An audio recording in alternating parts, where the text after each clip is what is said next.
This is Valley News Live at noon. We begin with breaking news as U.S. Attorney Drew Wrigley is now announcing new developments in a federal investigation of a wide-scale drug distribution enterprise throughout the Spirit Lake, Turtle Mountain, and Fort Berthold Indian reservations. Now we're going to take a live look.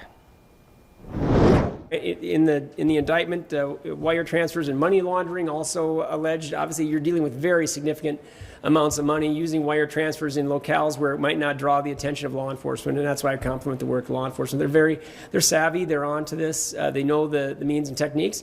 And then, you know, what they say about sinking ships and what happens with the rats. You've got people that are being arrested now and who are recognizing, when you're looking at the significance of, they get handed a copy of their indictment and they're recognizing this, you know, there's only a brief window to decide if you're going to be on Team United States of America.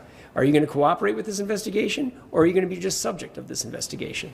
And you're dealing with that in real time right now. I expect that, like I said, within hours we'll probably be adding other defendants, and certainly within days. We will have more on this on our website at valleynewslive.com. Well, the roads covered with the slick stuff impacting your commute today. Let's check in with meteorologist Lisa Green to see what to expect during this noon hour and later on today. Well, good afternoon. Yeah, we were impacted from north to south, border to border here in the valley, and we'll continue to have to deal with those slick roads out there because temperatures are remaining below freezing in most areas today. So even if you just got a little bit of snow, it has had some issues or some impacts on those roads. Some places got a lot more. Devil's Lake, one of our highest reports, coming in at 7.3 inches of snow there. Maddock area, not too far away, at 6.5. And at Grand Forks and Fargo, Moorhead, we had a range of about 2 inches of snow or so. A little bit more out at the Air Force Base in Grand Forks, and then places in between, a lot of spots in that 3 to 5 inch range, both on the North Dakota and Minnesota side. And that's led to, again, slick spots.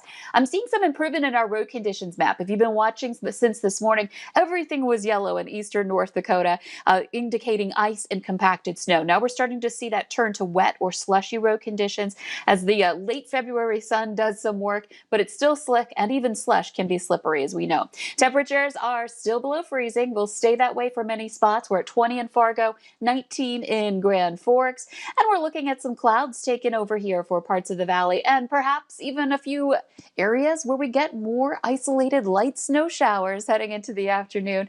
Details on that and a look ahead to the rest of the week coming up in just a couple of minutes. We'll make sure to stay tuned with you to see what else to expect. Thanks again, Lisa. One initial crash investigation leads to multiple accidents and lands 2 men in jail. It happened this morning around 8:30 when the Minnesota State Patrol was investigating a one-vehicle crash on I-94 near Fergus Falls. While troopers were investigating the crash, another vehicle came along and hit the driver of the original crash while she was outside her vehicle, then hit a tow truck and another vehicle. The 2 occupants of that vehicle fled on foot and were later arrested. The driver of the original crash was taken to the hospital. Minnesota State Patrol says they are responding to many crashes in the west central area of Minnesota because of people driving too fast for these icy conditions. Now take a look at this. This SUV rolled over on its side along Highway 10 near Glendon this morning. Sergeant Jesse Garbo says no one was injured, according to his tweet. Now this is another reminder to slow down and drive carefully on these snowy and icy conditions. The Minnesota Court of Appeals has agreed to consider a prosecutor's request to reinstate a third-degree murder charge against fired Minneapolis police officer Derek Chauvin, who's charged in George Floyd's death. Now, a judge last year dismissed that charge, saying prosecutors would have to show Chauvin's intentional conduct was immensely dangerous to others, and not just Floyd. Right now, Chauvin is facing charges of second-degree murder and manslaughter. His trial starts March 8th. A firefighter is hurt and 3 people are homeless after a massive fire in a Washington, D.C. neighborhood overnight. Flames spread quickly to 2 neighboring homes just after the fire started around midnight. The cause isn't yet known. The home was under renovation when the fire broke out. Tiger Woods is recovering from surgery after his legs were badly injured in a horrific car crash Tuesday in Southern California. The hospital revealing in a statement that Woods suffered catastrophic injuries to both of his legs, leaving his career in doubt. Authorities say the investigation into what happened could take weeks to complete, but Woods is lucky to be alive. NBC's Craig Melvin has the latest from outside Woods' Los Angeles hospital. We have a rollover with someone trapped. The victim of that terrifying crash, golfing great Tiger Woods. Overnight, his official Twitter account reassuring fans that he's currently awake, responsive, and recovering in his hospital room. The 45-year-old suffered multiple injuries to both legs and was rushed to a local trauma center where he underwent several hours of surgery. Doctors revealing in a statement, Woods fractured his tibia and fibula, the leg bones below the knee, and had to use a rod to stabilize them. They also inserted screws and pins into his foot and ankle. Earlier on today, we talked to Sheriff's Deputy Carlos Gonzalez, who was first on the scene. I don't think he was aware of how gravely he was injured at the time. It could be a mixture of adrenaline. It could have been shock. A Woods SUV, which was traveling at a greater than normal rate of speed, according to authorities, flipped over multiple times. No skid marks, no braking. So apparently the first contact was with the center median, and from there then crossed into opposing lane of traffic, hit the curb, hit a tree, and there was several rollovers during that process. Images of his wrecked SUV, shocking. The front end completely torn off.